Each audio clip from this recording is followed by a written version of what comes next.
Welcome to Queerly Speaking. I'm your host, Nat Jones, and together my wife and I will navigate the complex intersections of faith, identity, love, and resilience. In each episode, we'll share stories of heartbreak, healing, and hope from individuals who were told they didn't belong in the very spaces that shaped us.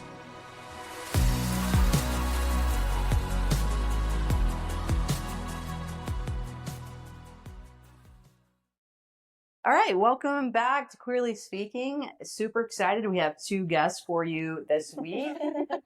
My beautiful son, Roosevelt, who is very chatty today. Our son, sorry. Yeah, thank you. Our son, Roosevelt. Who am I? Yeah, it'll be your turn in a little bit. And then our lovely friend, Kris. Welcome, Kris. Thanks. We're so happy to have you. I know. It's going to be so fun. Okay. Well. All right. See you later. Bye. So we are really excited to have you here and really excited to share kind of your upbringing and then just everything that's kind of happened in your life since. You have an awesome story, so we're really excited to share it. Also very interesting. I have many questions that I've been saving. I bet most people do. Yes, and I'm like, And it's great for you to be on this side of it, telling the stories about your upbringing, religious experience, and I have questions for you. Okay. Meaning, usually it's like everyone's like, "What in the hell is Natalie?" And I have questions about? for everyone, which is typical of every episode. Mainly because you've never read the Bible, right? But neither have I read the Book of Mormon. Spoiler alert. Most of them have not. So it's okay. Yeah. So all right. Well, we kind of already mentioned it. You grew up in the Mormon Church. I did. Yeah. So walk us through that. Like, tell us about your family, how many siblings you have. Were your parents always religious? Like, let's kind of start there and then we'll dive into some of our questions. Okay. So my dad grew up in the church. His side of the family have always been Mormon. Okay. My mom was a convert. Oh. I think even a couple of years after they got married. The convert word is really interesting because it was almost like convict. My mom was a convict. She's in Mormon jail now. She knows it. I just listened to this whole podcast about people converting to Mormonism. I'll chime in later, I'm sure, on your story. But going off your joke, that is something they said. The girl was like, yeah, all my friends that were Mormon were like, are you sure? Why? If you don't have to. You don't have to do this. Why are you doing this? Okay, sorry. So your mom is a convert. She's a convert. So I think because of that, and because my dad was kind of a Jack Mormon even growing up in the church, and because my mom was a convert, we kind of grew up a little bit Jack Mormon. Like they always Jack Mormon. So Jack Mormon is like, there's different levels of Mormonism, I would say. Okay. You probably only know that like when you're in the church, but the term Jack Mormon is fairly like well known. Okay. Because it basically means that you're going to church every week, but you're not necessarily following all the rules. Which is funny because in most religions, like, you would never know the difference whether somebody's following all the rules or not. Right. But in Mormonism, you really know who's following all the rules. Your rules are pretty specific. Yeah. Like pretty clockable, I feel like. Yeah. So do you deem yourself as a Jack Mormon or people say they're Jack Mormons? I think it depends on how comfortable you are in sharing where you're at spiritually. Okay. Some people are just like, I don't give a shit. Some people don't give a shit about sharing about where they're at and what level of Mormonism they are. And most people, I would say, in the Mormon church do not want to share that because you get treated differently. If people know that you're a Jack Mormon, you just do. Yeah. Whether they know it or not. Like treated differently how? Like you don't get invited to things or? It's kind of cliquey. Okay. That's the best way to describe it. Because if you're a Jack Mormon, there's certain things that you're not allowed to do. Okay. If you're not following all of the rules, and naturally, if you're doing all of those things, then there's a friend group that you have because they're all doing the same things. But if you're not allowed to do those things, then you don't have that connection. I think it just naturally kind of happens that way. That makes sense. Yeah. That makes sense. So your family's known as Jack Mormons. Yeah. Okay. For sure. Yeah. My parents didn't get married in the temple. They just had a civil marriage. They have always been, they've always drank. They were smokers at a certain point. So they've always kind of been outliers of the Mormon church. Okay, so even growing up, like they drank and they were kind of chill. Like but we did go to church every week. Right. And I think that they wanted Kim and I, so I have one older sister. Okay. That's low. for your very community. low. Again, that's Right. even an outlier. Right. Tendency of just having 2 kids in the Mormon religion, even that alone, like kind of puts you on the outskirts. Yeah. It's so weird. It's Like the crazy. little intricacies of the religion, just it really categorizes you in the religion. Yeah. And that's part of the reason why, I'm not part of it anymore. But You're like, you don't have enough kids, you can't come to the birthday party. there is kind of some type of stigma. It's so weird. It is. But even it's you super guys weird. talked about that in the last episode we did with Rachel. Like in your community, like you have a lot of siblings, she had a lot of siblings, like that seems was to be common. I think Mormonism has a stereotype of having like a shit ton of kids, but there is kind of a level of, I think, smaller, like religious conservative community. Like maybe you're trying to keep the religion going. Like, is that what it is? Is it anti-birth control? Like, why? Sometimes, like we had families in the church who were not about birth control. My parents were, thank God. But yeah, even growing up, like you would know Mormon families because you'd be like, they would have the big vans. Oh yeah. Yeah, and Oh, we yeah, had they some were families like that. They just keep coming out. Yeah. Yeah. It's like, when does it stop? It's like a Yeah. clown car. Yeah, it really is. Yeah. And you're like, and till this day, I'm like, how do people afford that many children? I really don't know. So my first husband also grew up Mormon, like very, very Mormon. His family is very, like, fairly strict. They had 10 kids in there. Oh, shit. Yeah. Wow. Right. How old were you when you got married? I was either 22 or 23. Okay, so a baby. I had just turned 23 or I was still 22. Yeah. Doing the math. Yeah. So like really, really young. Yeah. Really young. And like, is it similar to the way I grew up where you're like, you were not supposed to have sex before marriage, all of that stuff? So that's why people get married so young, part of the reason? 100%. Yeah. 100%. Was that one of your motivators? Full disclosure, I had sex Okay. beforehand. He had not. Okay. So that was, I think, definitely a fast track. At the time, I was not sexually active. Yeah. I was very into the church at that point. Yeah. So yeah, that's definitely a factor for most people Yeah. in the religion, Yeah. I think, because otherwise you kind of slow your roll and get to know each other and Right. move in together and really understand, like, is this the right fit for us? And you're not afraid for like trial and error. Right. You know, like it's not a big deal. If you're like, okay, never mind, this didn't work out, like even a couple years later in dating, I think that's normal, but in religious communities, it's not. Yeah. You know? Very true. So like, I'm curious, so like, obviously you grew up in the Mormon church, Jack Mormon, new thing I just learned. Mm-hmm.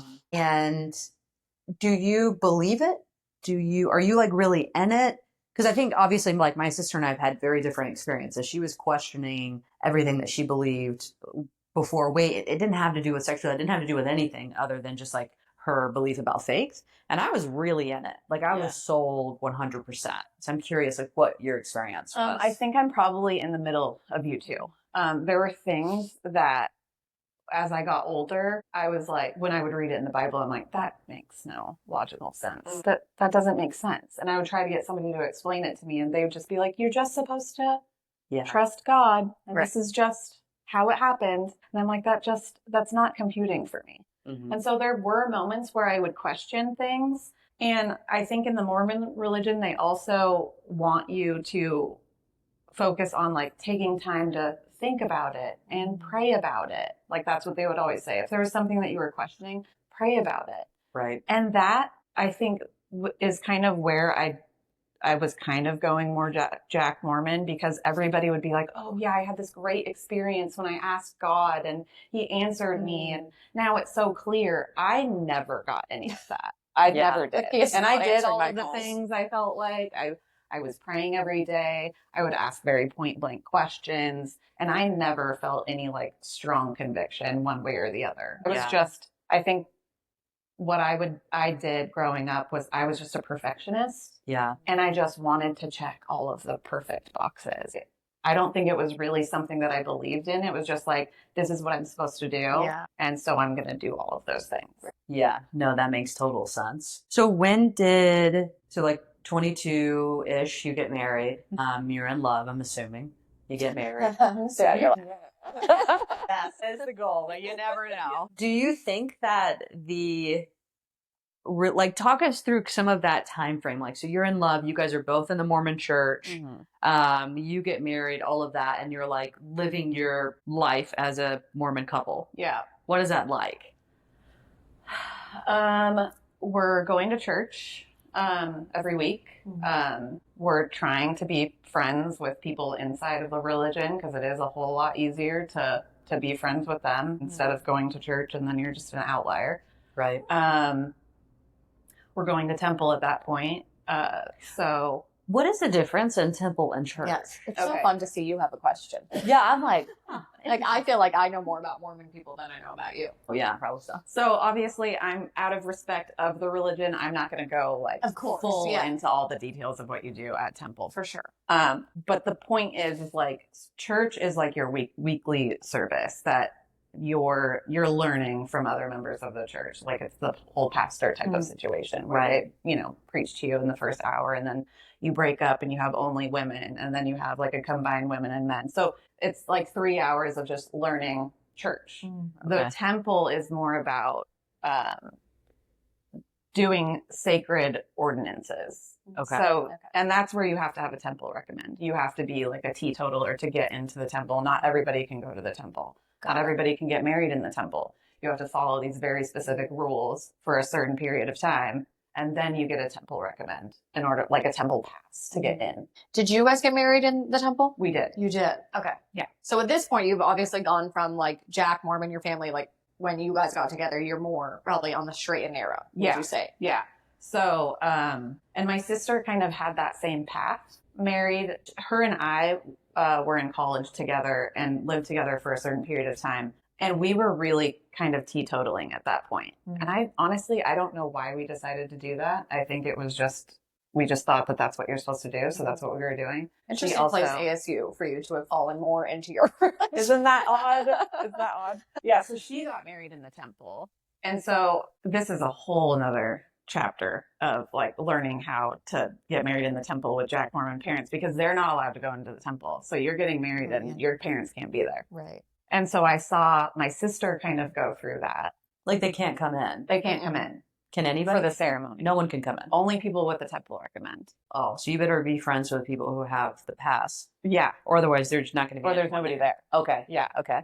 And that's just for the ceremony. So imagine like when everybody's sitting in their chairs and you have each end of the aisle, you know, you're actually getting, you know, married. That's what you do in the temple. Now, outside of that, you can have a party, like a reception, and hang out with everybody, which is kind of what happened with my sister and with me for my marriage. So my mom decided probably like a year before my sister got married that she was going to start teetotaling it, that she was going to get a temple recommend because she wanted to go to my sister's wedding. Yeah. So when they got engaged, she's like, okay, I need to like stop drinking. I need to go to church every week. I need to pay my tithing. You have to do like a lot of things in order to get your temple recommend. So she really set herself up so that she could go. So she was there for both Kim and my marriage in the temple. My dad wasn't because he's like, that's not me. Sorry, I'm not here. So that was tough. That was weird to not have your dad at your ceremony. For I sure. can imagine.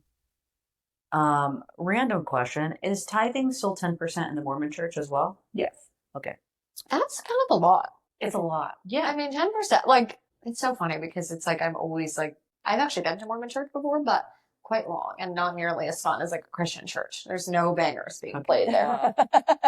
Let's be careful how we say fun because. Yeah, exactly. But my experience was fun. Good time on Sunday. But 10%, like, it's a lot. Listen, we give to charity. I know you guys do. Like, we love to be, listen, I like to put my money where my beliefs are for sure, but 10%, and they say calling to me. When you have, the average family has 12 kids. Yeah. Like, be serious. Yeah. I mean, even for me and my first husband, when we got married at 22, he was 21. Right. Like, we were barely making it. Yeah. And in order to go into the temple, you have to pay a full tithe. And so that was just something that we were like, that was the biggest struggle for us because we were married. We weren't really struggling with the majority of the other, rules that you have to get into the temple. It was always like the money thing. It's like, I don't know how we're going to make ends meet if we pay tithing. And then they just say like, have faith in God, it'll all pan out. It'll all work out. Just pay your tithing. So you really have to have blind faith in it at that point, which was tough for us. I can imagine. And is it true too? Like, at least it was for me growing up. Like, if you would hear about people who didn't, or like people who are financially struggling, and their first question would always be, "Are you paying your tithe?" 100%. You know what I mean? Because they would be like that God's not blessing you because Yeah. yeah. Are you doing all the right things? Are you reading your scriptures every day? Are you praying? No. Crazy. Yeah. What were you gonna say? It would just, well, two questions. I'm really getting in the weeds here, but like, and I guess maybe this also shows me growing up because you guys, I'm sure the answer is going to be like, why would you lie? But like, how do they know like what you make? Like, how do they know what your 10% is? They don't. It is definitely like you being honest. But but again, you're like, but they also drive it into you. Like if you're being dishonest and you go into the temple, count now. You are in trouble. So you don't want to go down that path. You're like, no, if it's true or not, I don't care. I do not want to go somewhere bad because you're lying about it. It just isn't worth it. Did they ever tell the story of what is it, Ananias and Sapphira, who lied to the Holy Spirit in the Bible and like dropped dead? I don't know. It reminds me of that. It reminds me same of that. thing. Yeah, I was you're like, gonna burn as soon as you open the temple door. As if you, and it was about money, like in the story in the Bible. So that's what they would say. It's like you never lie to the Holy Spirit because that, like, he literally just like dropped dead. It just is crazy that you're having something where you want loving religion. Yeah, Don't you feel good when you leave? Oh yeah, definitely. I'm great. I don't know, like you want to bring people in. I feel like the idea should be access, right? If you're trying to spread the word of God or whatever, and then you're like, the people are ostracized if they can't pay for it. It's like that's well, you can go to church. Anybody who's anybody can go to church, right? But that's clearly not. I mean, it's not. I can imagine if I'm in this religion, like I want to be able to. I want to have the best temple records. Like you're not looking down upon me, especially if you're a perfectionist, right? You're exactly. like, I want to do all the things. I can't stop at level C. Right. I got to go to the top. Right. Mm-hmm. You know. Jeez. Did you see, or in your opinion, would you say that it was like very much like socially like a class system working, or was it really looked at as like these people are more holy because they did X, Y, and Z? Okay, so I'm speaking from experience, right? Everybody's going to have a different experience and a different opinion about how you feel at church. I think, for me, it was even like the positions that you hold inside of the church tells other people like how good you are, like how high you are on the good to better, best type of situation. And I think that's what frustrated me the most. Like as I was growing a family, like I would never hold like positions of like higher power in the church because they knew I was Jack Mormon. But it bothered me because like that doesn't mean that I'm not trying. Isn't that the whole point of coming to church is to try to be better? Sure. But they would always shove me in like primary where I was like teaching the 3 or 4 year olds, and they're like, this is where you sit. Yeah. And the more righteous people would be, teaching the adults in Sunday school. And I'm just like, what? Yeah. What's the point of that? Yeah. That's so interesting. Do Mormons believe in hell and heaven? Well, heaven, they have those layers. Yeah. I want to talk about that. That's a loaded question, really, because I think it depends on how you interpret it. Yes, they believe in heaven and hell. But again, like you said, there's different layers. It's not just a simple like you're going here, you're going there. There's a wide range of where you could go. Like you're going to sketchy heaven, or like you're going to the good one. But how? Like, I need to back up a minute. Oh, I know. Okay, so, well, how close is hell to the first layer of heaven? Did you draw like regionally? I don't know how they know. No, regionally, like spirit. Like, what's the difference? Okay, so there's obviously certain things that you're going to do on this earth that there's no going back from. If you're murdering people, you're going to the deepest, darkest place. Like that's just no redemption. There's just there's nothing that you can really do about certain things. So like, let's say, okay, for example, just quick. Yeah. You murder someone. Yeah. Right? And then you change your life, and I'm not like, you heal that portion in your brain that really needs help. Yeah. But you can never turn your life around because you were still going to the pits. I think that there is more grace in the Mormon religion. I think that there's a lot of gray area where you kind of go after you're here, you kind of go into this holding pattern. And then you get located to where you're supposed to end up. would they consider that like Abraham's bosom type What situation? the fuck? that I'm not tracking. Whose bosom? I don't want to be in any man's bosom for any long period of time. Yeah. Okay, so technically speaking, in the Bible, before Jesus came to earth and created a way for people to go to heaven, different type of heaven than Mormon heaven, I think. At least I would think right now. That before, like, so Jesus created the way for there to be like a path to heaven. Yeah. So before that, when people died, like the great apostles and like Elijah, Elisha, like all those people. Those are two separate people? Yes. They're prophets in the Bible. They are, Ezra, whoever it is, Esther, they would, they weren't going to hell, but they would go into a holding pattern known as Abraham's bosom. And they they have stayed in that, area until Jesus created the way to heaven. Anyway, We're getting in the weeds for sure. I know. It's so fascinating. Yeah. Okay, so then what releases the holding pattern in Mormonism? This is where it gets a little bit gray for me because I don't have a great memory, to be completely honest with you. And I haven't been in the religion for, 8 years now. And it is this ambiguous thing where it's like you do kind of have to fill in the blanks with how you feel and what you believe in. I think from memory, what is happening is that everybody, all of the spirits that have come down to earth, they go into this holding pattern place until the second coming. Okay. And that's when you are then dispersed to your final resting place. Got it. Spirit. Okay, that makes sense. Yeah. Okay. But until then, let's just say the really good Mormons or the prophets or whoever, they're teaching the other spirits what they didn't learn on earth at that point. Got it. That's your opportunity to kind of, what you were saying with, let's just say that you murdered somebody, but you were in a really bad state and you didn't know. Right. Well, in the spirit, this holding pattern place, right, you have the opportunity to kind of turn it around at that point. Got it. Now, if you don't, then you go to hell or you go to the different levels of heaven. Got it. Depending on what happens in that. And that's how I'm interpreting it. Got it. Okay. But that makes sense. I mean, based on my context of religion, right? Okay. So then, Doesn't make sense to me. So is hell for the Mormons, is it like burning fiery pits? It's called outer darkness is what we call it. We don't call it hell. I'm sorry, that sounds worse. I think so too. That it's literally pitch black and there's people screaming. Depressing. That's basically how they describe it. Okay, yeah, that's very similar, except there's also fire. Yeah, I don't know about the whole fire aspect. I'd have to fact check myself, but I don't know. Yeah, no, I mean, so that's fire is providing some light. No fire, because then there would be light. That's what I'm saying. At least you have light. Yeah, it's hot as fuck, but you have light. You're just pitch black. Yeah. Jesus. Yeah.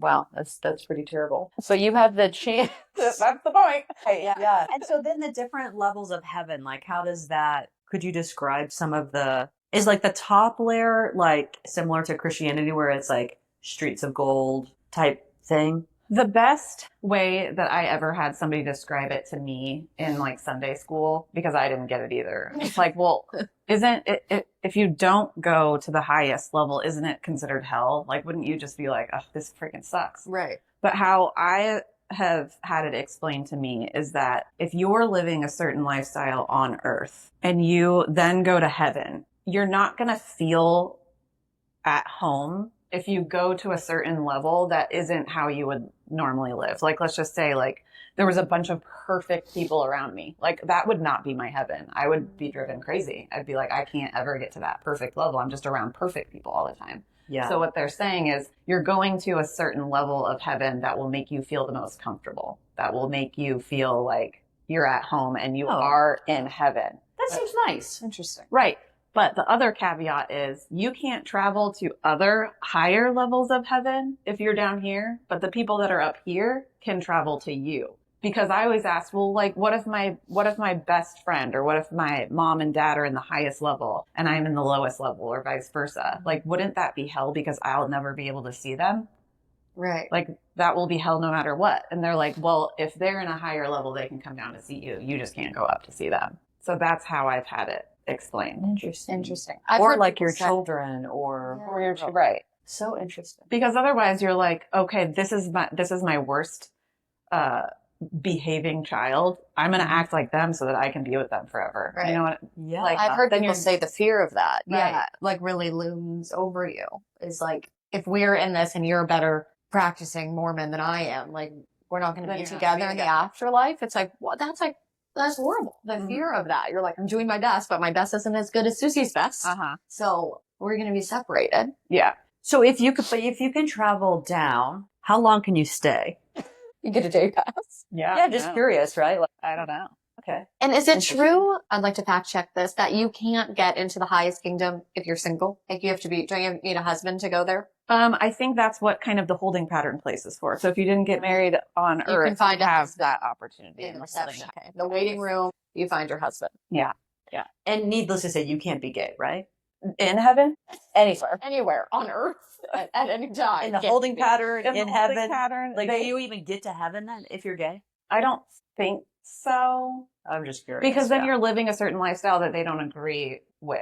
right. So you're going That straight. God doesn't agree with that lifestyle. But I don't think that you're going to hell. I think you're just going in the holding pattern, and then they're telling you like, Oh, and you're you're having conversion therapy in the holding pattern. Oh, I You see. don't have Okay. that orientation anymore. Is Oh, how I'm viewing that they I view see. it. I That was see. a earthly thing. Right. You It's were temptation. tempted to do that. Oh, Right, on right. Earth, Right. because our Yes. We're gonna not do that. Okay. Okay, got it. Yeah. We do that. That was nice there, but we're not here. It's like, see that girl? She's your sister now. Remember we called everybody brother and sister at church? Yeah, that's your sister. Yeah. It does seem like still not my version of grace or mercy or whatever, but Yeah. it does seem like Mormonism does have a bit more chances Oh yeah. than Christianity. Well, that is honestly what I do like about that. It has that like thread that runs through where it's like you're just trying to be a good person, and not everybody is born into great circumstances, and you can't judge somebody just based off of where they were born and Right, what they were right. born into. Like that's not fair. Yeah. So you should have the opportunity to change or Right. pivot or whatever to get Yeah. to where you want to go. Right. That is the part that I do like. That Yeah. there is a lot of leniency Yeah. in Totally. the afterlife. But not on Earth. You're given other chances. Totally. Growing up, did you have fear of the afterlife? Because I was like, oh, really? Never. Oh my Mm-mm. God. No. Even I have that. It's a religious person here, apparently. You just have a fear of dying in general. Yeah, that's definitely true. I can't even really spend too much time on that, or I will have to exit myself from this podcast and go have an episode. But the afterlife is kind of scary. Mm-hmm. So I can only imagine. That was just my point. That you. No, I think that you- because of those like layers of heaven and how they teach you, like you're going into a place that's going to make you feel the most comfortable. Right. It's not heaven unless you feel rapture, unless you're incredibly happy and you're comfortable. Like Right. so, it really doesn't matter what you do on Earth. You're going to be, unless you're murdering people Right. every day of your life, and that's a Right. different story. But I never got scared because I'm like, well, I'm always going to see everybody that I want to see, and I'm always going to be in a place that makes me comfortable. So I never worried about it.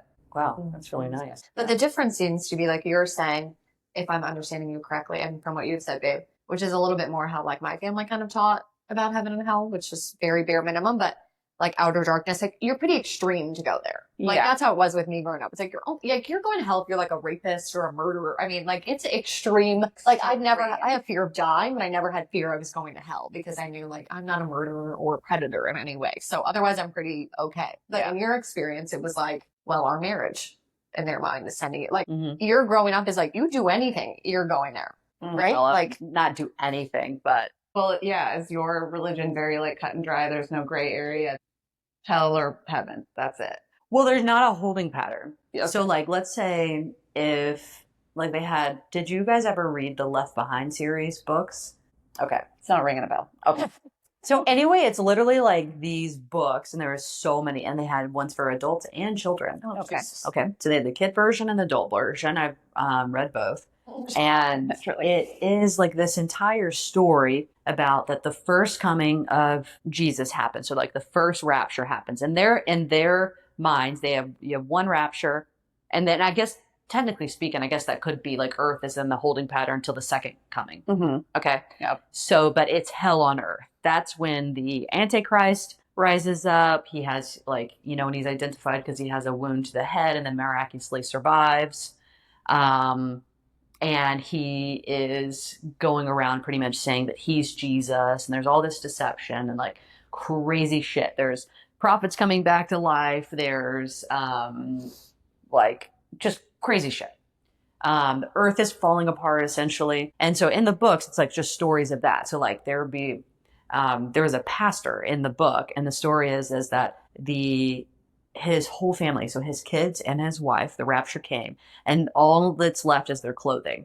You just see clothing of where they were last laying or whatever. Because they just got beamed up. Yeah, beam me up, Scotty. Yeah. And then, but he's like, I thought I was following Jesus, or I thought I was whatever, but he got left behind. Hence the series Left Behind. So you're left behind on the earth with one more chance to whatever. Now, in the Bible, there's not really clear on that's going to happen, but I think growing up, it was just like, oh my God, what I don't want if to be left behind. I don't want to be left behind? Like, that means you're like, you didn't do the right thing the first time, or you weren't living or whatever. Oh, okay. And then you could be left behind with none of your family. And then who even knows if there's going to be a second rapture? Like, there could just be one rapture. For the rest of eternity. And if that's the case, then you're going straight to hell. Mm. And so I was just always double checking that I was saved every single night. Because I did not want to be left behind. I didn't want like my family to be going and then I would just be left, or like, let's say there were like stories in the books or like even plays at church they would do where it's like there would be like a family who was saved. They all were following Jesus. They got in a car wreck. They all died. And then then the next scene of the play would be like Jesus, like walking them into the gates of heaven. And then there would be like this other couple of people. They were doing something bad. They always had like bandanas on or some weird shit, signifying that they were whatever. And then racially motivated. And then they would die. And then all these demons would be running down the aisles in church, running like in the play. And so there would all be all these like little demons, and then Satan would come out and be like, it like literally gets me chills to say it created the fear. Well, that's the point, is fear. Yeah. It worked. I was definitely afraid. I was so afraid. And so that's why every single night. What would you do to avoid that? Like, what do they I literally would just be like, okay, Jesus, I'm sorry for that thought I had. I'm sorry for this. I'm sorry for that. I just want to make sure that one more time you're invited into my heart and into my life. So it's like a daily repentance to make sure that you got essentially good place. Yeah, make sure that you are like all clear. Yeah. In case something happens. Yeah. What if you had a sinful dream? Like, would you wake up in a panic and then you're going to do it all over again? Yeah. Like, you're dreaming about Margot Robbie. Like, you have to wake up at 2 a.m. You're like, that wasn't me, that wasn't me, that wasn't me. Yep. Mm-hmm. Oh, yeah. The level of stress that religion can bring on is crazy. It is. When it's literally like some of the good parts, and I want to kind of get into this with you as well. We've had conversations many of times, but it's like for me. Oh no. There are things blooming right now. Everybody's sneezing. Do you take allergy pills every day? Mm-hmm. Oh, yeah, sure does. But has she ever gone to the allergy doctor? Nope. I don't have time. Seems like it'd save her a lot of time, wouldn't it? I don't want to sneeze mid-sentence. Got it. Yes. So for me, like even with the way that I grew up and it being like in my personal opinion pretty extreme, I still have a faith. I still like I could never see myself being like there is no higher power. Yeah. Like it looks very different. Like my faith looks very, very different now than it did growing up, of course. And there's things that I have unanswered as well, which I feel like that's kind of the mystery of faith. Like you don't necessarily know all the different details. Yeah. But what is that like? Well, and I say that because, let me say this. I say that because I feel like there are many times you hear people's stories of like the way that they grew up. And then they're like, absolutely not. I do not believe in any of it. I don't believe in anything. I don't believe in there's a higher power. I don't have a faith. And in their opinion, like they're healthy and better for it. Like kudos to them. What has that been like for you? That's also an ever-changing thing for me. Because me and my first husband stopped going to church probably like the last year that we were married. We were going to church and we just like, it would be stressful. We had, little kids at the time and just getting them ready for church. And then going there, and I got to the point where I was like, this is just a popularity contest. We're just competing for perfection. Everybody's looking at you to make sure that you're being just as perfect. And if you're not, then you can't be friends with them. And it was just like, it, from what my childhood experience of church was, which was more positive, to being an adult in the church just changed so much. Because I was like, this is not making me feel good. It used to make me feel good. Yeah. But now I either feel bored or I'm struggling with a baby the whole time and I'm just like walking the halls and there's absolutely no point in me being here. I'd rather be home in my jammies. Yeah. You know what I mean? Like I've heard the same lessons for 30 years now. Right. Like I get it. I don't need to, sit through another 3 hours every week. So we stopped going to church, and then I think naturally this happens when you stop going to church, you start questioning a little bit more, because when we stopped putting the pressure on ourselves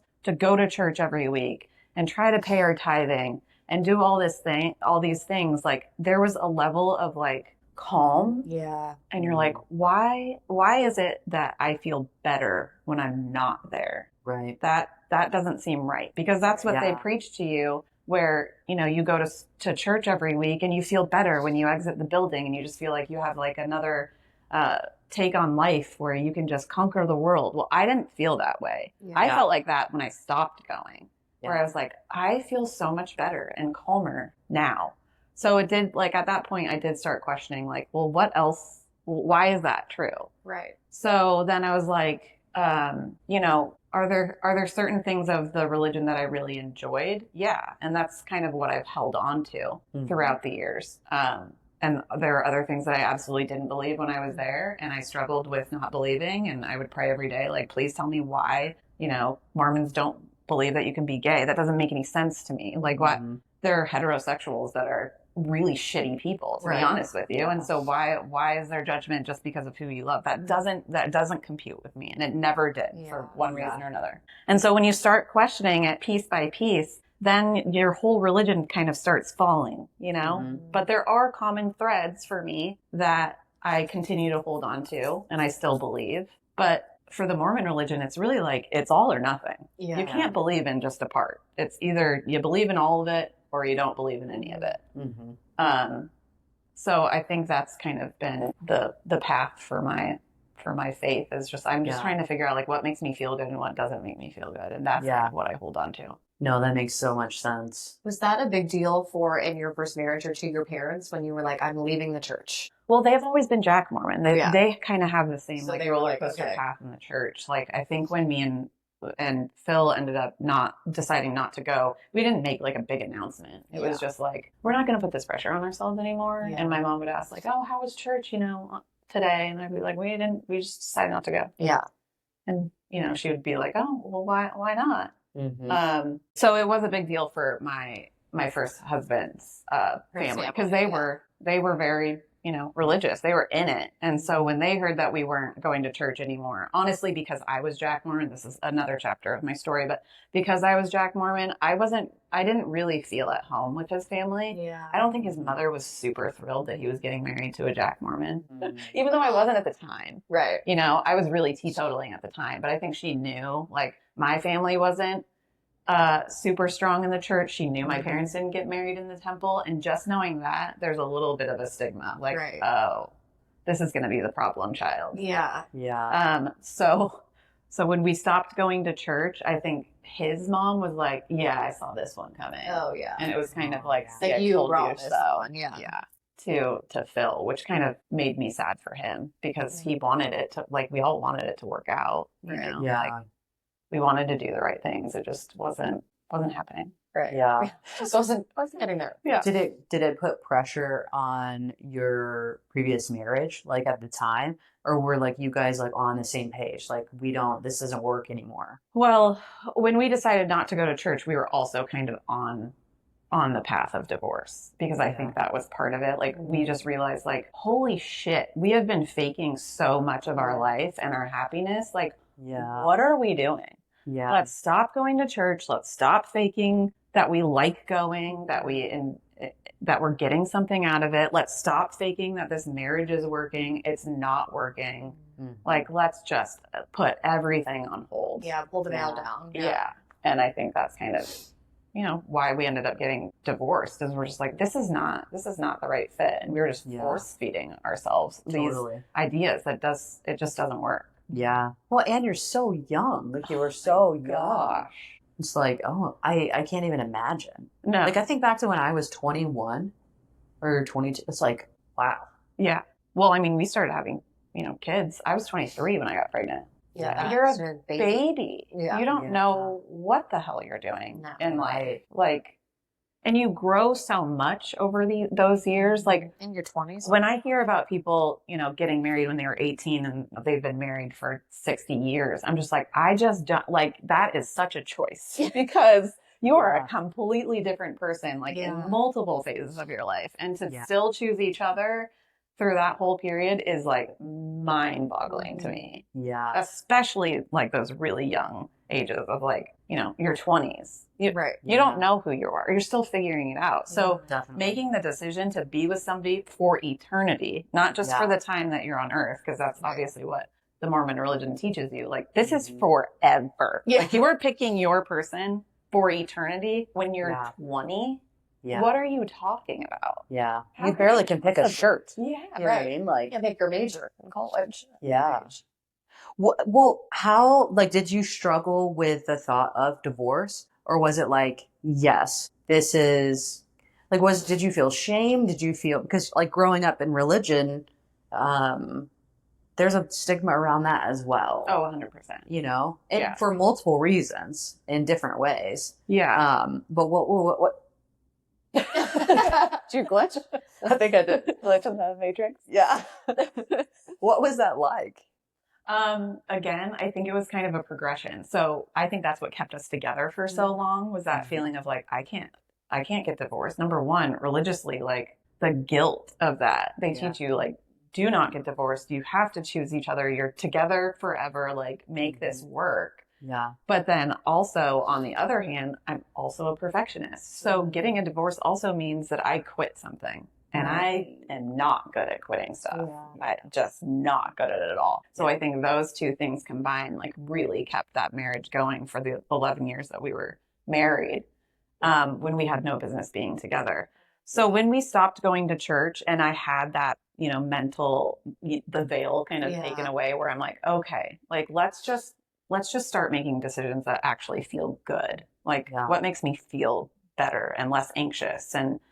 And when we stopped going to church, that's kind of, when that mindset hit, that's when I felt more comfortable in thinking about getting a divorce. I'm like, it is not the end of the world. Right. Like, if this is not working, like, I am not going to be tortured for eternity with this person that we are not simpatico. Like, let's just let it be. Then I got more comfortable with it. Yeah. I think announcing that to your family who are still going to church and still, believing in that, religion or whatever, that was tough. Yeah. Because you had to admit that we're giving up.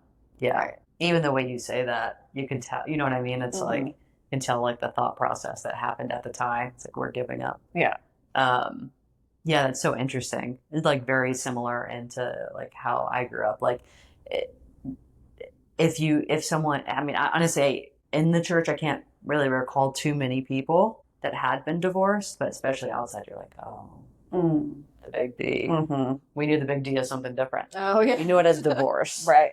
Yeah. And yeah, so it's really interesting. And I say, like, because I've been divorced as well, like, sometimes I still like, and I'm curious, like, your thoughts on this too, but like, I still sometimes I'm like, oh, divorce. I don't know how to explain it, but it's like, and obviously mine was a little bit different. Like, we were very extremely hurtful. We didn't get to this place where we're like, we're not compatible. Yeah. And we're going to make it was like terrible. Yeah. But you still kind of look at that and you're like, oh, bummer. You know what I mean? 100%. Yeah. I don't really know how to put it into words, except that it's like, I know now, like, obviously being married to you, it's like, I'm very motivated to never get divorced again. Oh, one. Yeah. Yeah. And well, where are you going to go better than this, honey? You're right. What would I do? You're right. because it's painful and it changes your whole life, your schedule, your routine, like your friends, everything. It changes everything. Yeah, but I don't know. It's just kind of like, it's just interesting. But like, if I think sometimes like if our friends came to like us and they were like, yeah, it's just like not working. We weren't meant to be together, whatever that means, right? Like, what would I think? Like, what would I say? Would I naturally be like, you should keep working hard? Like, you should do X, Y, Z? Or would I be like, yeah, you know what? Like, shit happens. Yeah. Choose you. Yeah. I literally don't know. I think it's both. I would imagine, right? Like, yeah. I don't know if it's religion that's telling me this, or whether it's my perfectionism or whatever. But if somebody came to me about divorce, there's no judgment. That's the difference. No. Like, there's no judgment about divorce. No. But I would prompt them, like, marriage is hard. Like, you have to work at it. You do have to choose each other every single day. So you shouldn't just flippantly be like, I'm going to get married, and then if it doesn't work out, I'm going to get a divorce. Right. I don't believe that. I don't believe anybody should do that, whether religious or not. Yeah. Because it is a big choice, and you are affecting the lives of both of you and your kids and your pets and your friends, your friend groups, and where you live, and literally everything. Yeah. So I can't decipher whether that's like religion I know. into that or not. I don't know how other people feel like outside of the church, whether they're just like, okay, well, to get a divorce, it's like breaking up, big deal. Yeah. I couldn't be that flippant about divorce. No, I couldn't either. Yeah. But I think what you're saying, like, doesn't really have a stigma in my family. You have, but I think just taking it seriously, exactly what you said. Like, I think if our friends came to us, like, it would be like, well, have you done, not that I'm a marriage expert or anything, but X, Y, and Z. But there also is exactly what you said. Like, I don't think there's anything to be shamed or any judgment to have, but it is big. And if you entered into getting married, like, you better be ready to work. Like, we're going to go through some shit and figure it out. But I do think it takes a little bit of a shame out. But how does, like, you've talked about this, but I'm interested for you, Kris. So after that happens, like, what's the, like, self-discovery, like, where you're like, oh, now I can go live my life, like, obviously you have a great, you're remarried and you have a great partner now, but, like, how was that when you're like, I'm going through all this and now I don't have the layer of, like, Mormonism too? Like, did you feel like you're like, okay. Oh, man. That was the craziest time of my life. So stupid to say that because I'm like in my 30s.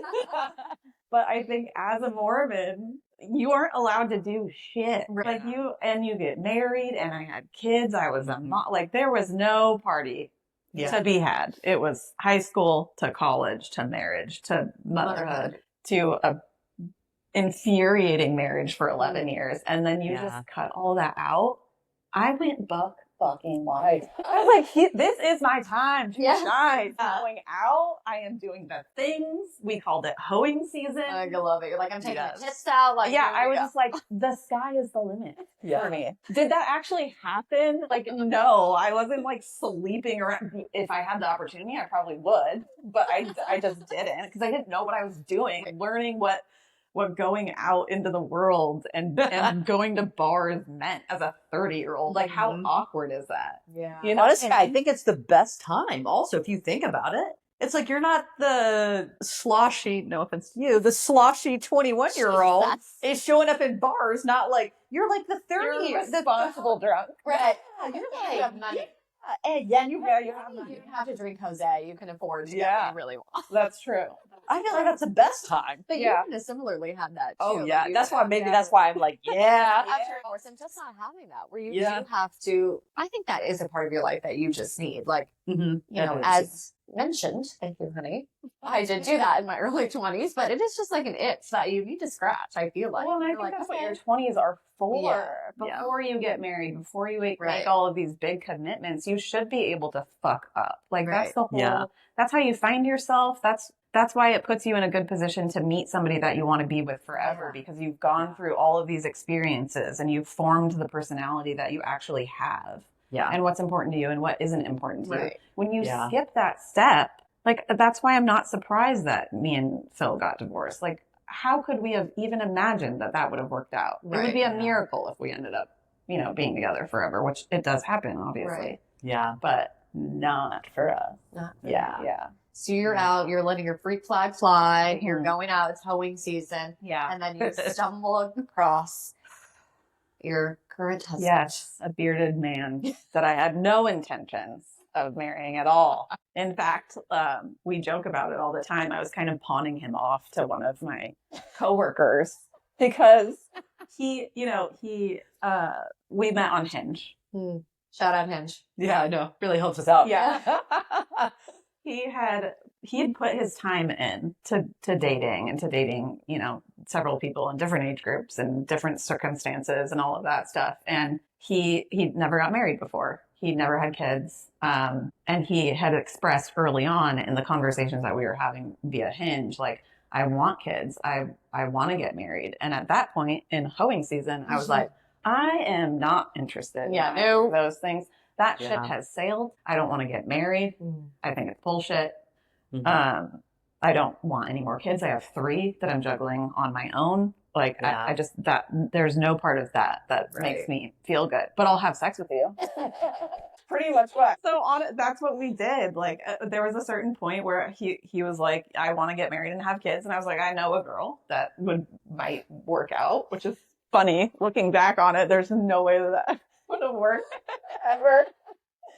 But I was trying to be nice because I really liked the guy. Right. He's super sweet and he's good intentioned and I want him to be happy. I want him to get all the things that he wants out of life. Right. But he was just, at the end of the day, I was like, let's just have sex and see where this thing goes. Why not? So we met up at a sushi restaurant and with intentions that this is going to be a one night stand. Like, this is not a relationship. We don't want the same things, but we're attracted to each other. So let's just do that. Right. Yeah. And then we had like a 3-day long first date. And it That's just so never lesbian stopped. of you. Yeah, what? Yeah, it is. And then, that was it. My hoeing season was very short and it wasn't a hoeing season at all. Did one of you bring the U-Haul or? I think Zach was more interested in the U-Haul. I was like pump your brakes on the U-Haul. Got it. But your brakes are giving out, obviously. Yeah. You're like, I'm shit, old. he's winning me over. Yeah. Yeah. Damn. Yeah. Oh my gosh, that's funny. So how was that? Like, then you get serious. Like, was he religious? Like, did you have to have that? Like, we had a conversation where literally before we even went on our first date, you're like, just questioning, like, are you religious? I forget how you worded it, but which at the time I thought my family was like my mom, which is fucking hilarious now. But I was like, yeah, she's like pretty religious, but she's fine or whatever. Now I'm like, okay, she's like, because we're using some of the same words. Yeah. And I'm like, oh God, like I cannot. And especially then, I feel like I've like come full circle back around to like my faith, but then especially I was like, no, not interested. Yeah. I believe in God, but besides that, I don't want anything to do with it. It's been extremely hurtful. It's been whatever else. But I had no idea literally that at what level. Like, I feel like people know like about Mormonism more, I guess. Like, I think it is because your rules, like what you said, it's like pretty strict, like it was easy to identify, like, I had friends and knew people that were Mormon, but otherwise, like, I had no idea that levels of Christianity, like yours, even existed. So to me, I'm like, oh yeah, my family's religious. Like, yeah, big God girls over here, like, but I had no idea that there were other levels. Yeah. With having that. So I was like, yeah, I hope you're okay with this. But then you met my parents and you're like, okay, it's fine. Yeah, we're psyched. Yeah, thanks. Basic like level. So did you guys have that too? Like, where were you at with your like faith process at this time? You're like, I don't want to get married, but yeah. So it's funny that you brought that up because before I met Zach on Hinge, I had met another guy that I was fairly interested in. And, we were talking back and forth for like 3 or 4 weeks. So we hadn't even met yet because I was like slow in my roll on this one. And then in conversation, he found out that I was Mormon, that I grew up Mormon. And he literally cut me off. He's like, I will not associate myself with those people. You're a cult. You're terrible human beings. Like, he had some type of trauma around it, obviously. But that was the first time that I've ever gotten any type of negative feelings about anybody being Mormon. Because from my experience being in the church, like, I've never had anybody say anything less than Mormons are great people. Like, they're honest. They might be kooky in what they believe in. But they're all good people. They're all well-intentioned. So to hear that, I was like, oh, wow, people are going to care that I was Mormon. And so there was a little bit of hesitation talking about religion with Zach at first. In my mind, he probably didn't even know the difference. But slowly through conversation, I was asking him, like, you know, what do you believe in? Like, what is your faith? And he's really like just non-denominational Christian. He believes in Christ, but he just doesn't believe in a specific, you know, organized religion, which at that time was perfect for me because I'm like, that's where I'm at too. Right. Like, I believe in a lot of elements that I was born into and learned about throughout the first, you know, 35 years of my life. I still believe that, but I certainly don't believe in going to church and doing like a specific task religion. And that's where he was at. So I was like, okay, we're good. Yeah, totally. But there was some anxiety about talking about it. Yeah. Yeah. Time. Yeah, I can imagine. What about for your kids? Because obviously their early years, they were very immersed. Yeah. And now their life looks a little bit different now. Like you don't have the same routine and all of that stuff. Do you guys ever talk about it? Or they're like, yeah, our life is cooler now. They're like, we love soda. Yeah. Just kidding. You're so healthy. You probably give them like, I don't know. Oh no, we had soda growing up. Yeah, no, that's fine. So Cardin, my oldest, we were still going to church through his baptism age. So baptism age in the Mormon religion is 8. And we were still going to church at that point. So he's been baptized. He probably remembers church a lot more than the other two. I remember, I taught primary, what we call it is like when you're, you know, teaching the little kids. I was a primary teacher and I remember teaching my middle son, Hudson. He remembers me being in class with him. But he doesn't remember the religion at all. He does remember not liking going to church. That was our struggle. Like Hudson going to church and getting him ready. It was such torture getting him to want to go. And then we had Eli.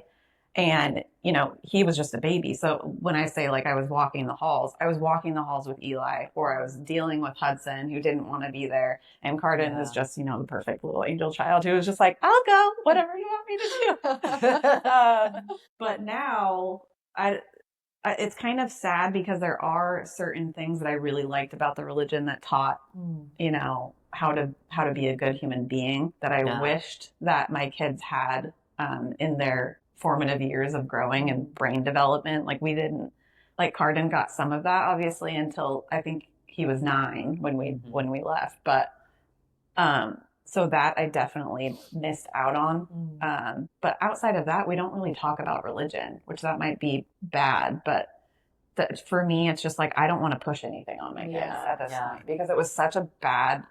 I don't want to say it was such a bad experience, but just going full bore into one religion and being so involved with it for so many years, I was like, I just don't want my kids thinking that they need to do any of that to get somewhere good after you know, life here. Totally. I don't want to push it on them. If they want to be Buddhist, they can be Buddhist. If they want to be Christians, they can be Christians, whatever. I don't care. And so I kind of want them to know that. And maybe the approach of not talking about it at all is probably not a very good approach, but that we really don't. And we haven't since. We kind of just abandon it, and me and Phil both don't really talk about religion. Yeah. So Phil's not involved either. Still to this day. Yeah. Yeah. I think about that often. Like you're living it right now with your kids, but I think about it, it's like when we have kids, because I agree with you, like there's some elements of like, you know, you learn not to lie, you learn not to cheat, you learn kindness, you learn how to not be selfish, you learn like sacrifice. There's like a lot of things like that I would consider like morality or value systems that you do learn, and it's like if you could just pluck that out and plug it in somewhere else where it's safe and healthy, and at least for me, I think about that a lot, and I don't have an answer to that yet. I think that's just good parenting. Yeah. It's just really hard. It's really hard because I think growing up in the church, you can kind of be lazy because you're like, well, they're going to teach them how to do all these things. I don't have to sit down and have a conversation with my kids where they're probably not going to listen to me anyway because it's mom teaching you. Like they're going to, but if you're going to church every week, they're the ones teaching them, like respect your elders, respect women, do all of these things. The pressure is kind of off of you. Yeah, so the community aspect of church is really nice.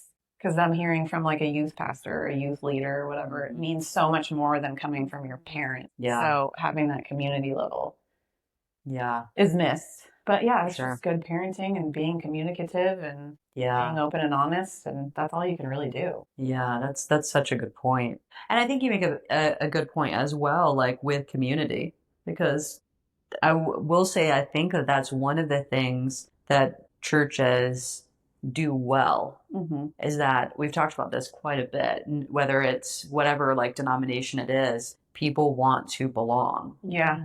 And it's like, if we could all do a better job of just creating communities like within ourselves, or like the feeling of community, which I feel like our group has really done well. Yeah. Like that's what people I think deep down really want. Oh yeah, you want to be part of a tribe. Yeah. Right? We're all 100%. cavemen that just we don't want to be the outcast that's gonna get left behind and not get the food. Right. I want it. It's the caveman mentality. Yeah. We just want to be part of the tribe. We just want to be taken care of. Yeah. You want to be known. Like you want I mean, I feel like part of legacy in general is that. Yeah. It's like, well, yeah, what were you a part of? Yeah. But there's so many ways, like you said, to give that, I think, to ourselves and to our kids and all of that stuff without having like the fear, that you guys had like loomed over, the feeling of perfectionism.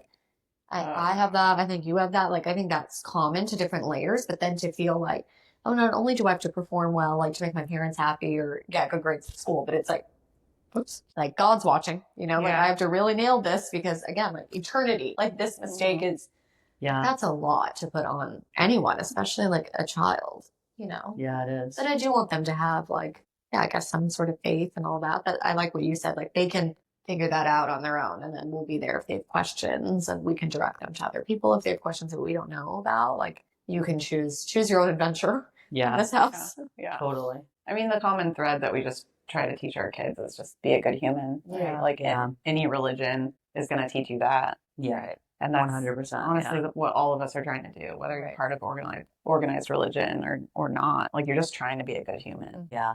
That's so true. So true. Do you feel at peace now?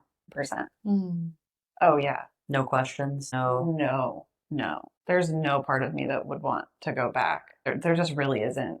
There was so much pressure put on the first, half of my career on earth, like I just don't need it. I don't want it. I want to know that you can just, again, like you can just be a good human and that's okay. Like you don't have to be perfect in order to go to a good place because that doesn't really make any sense to me in my brain. Yeah. When you take all of the religious rules out of it, like God isn't going to want you to just be tortured for your whole life because you drank caffeine. Like, that doesn't make any sense. Yeah. No, it doesn't. Like, what there's is a lot of Yeah. flaws in logic there. Yeah. So no, I feel so much better now. Yeah. I love it. What's one thing as we wrap up that you would want anyone listening to know? This is, I mean, you're on display for the world. What is My kids weren't sweaty before. They're definitely sweaty now. No pressure. Honestly, I think that I kind of just said it. Like, I just don't think that you should put so much pressure on yourself to be perfect. Mm-hmm. Like, it doesn't matter. And if a story is being told to you that you have to live a very specific way in order to go to a good place after life, that doesn't, just take a pause and just think about the logics behind that. It just doesn't make a whole lot of sense. Because let's just say, I just recently had this conversation with a couple of friends, but like, let's just say that you weren't born in a place that Christianity was prevalent. Let's just say that you were born somewhere else and you only knew that. Like, why should you go to hell because you were born in Africa that doesn't necessarily believe in Christ? That doesn't make sense. A God that would send you to hell because you were born somewhere that didn't believe in Christ. You know what I mean? Like, your circumstances shouldn't play into the permanence of what happens after. So I would just suggest that everybody take the common thread of what is common through all of religion and take that. Yeah. That's probably what's truth. Like, what makes you feel good as a human, and stop worrying about following all of the rules of some specific religion that was, at the end of the day, made up by some guy who decided to create rules and now everybody's following it. It just doesn't make a whole lot of sense. So just be logical. I like it. Agreed. I like it. Yeah, it does seem like that. Bunch of dudes got together. They're like, these are going to made be the up some rules. Yeah. And if they don't do all the things, they're out. Yeah. Down south they go. Yeah. Yeah. It just doesn't make a lot of logical sense. I agree. Yep. I agree completely. I know. And in the meantime, we're going to support their lifestyles with our tithing. Exactly. I'm probably going to get some feedback from that one. But Any feedback is good feedback. that's true. Any stream is a good stream. Yeah. Thanks for coming on. Thanks for having me. Yeah. It was fun. Yeah, you bet. And Brew was great. I know, Thank you. He'll be a speaking guest next week. We'll ask what he thinks about organized religion. Yeah, definitely. So thanks for listening, guys. We'll see you next week.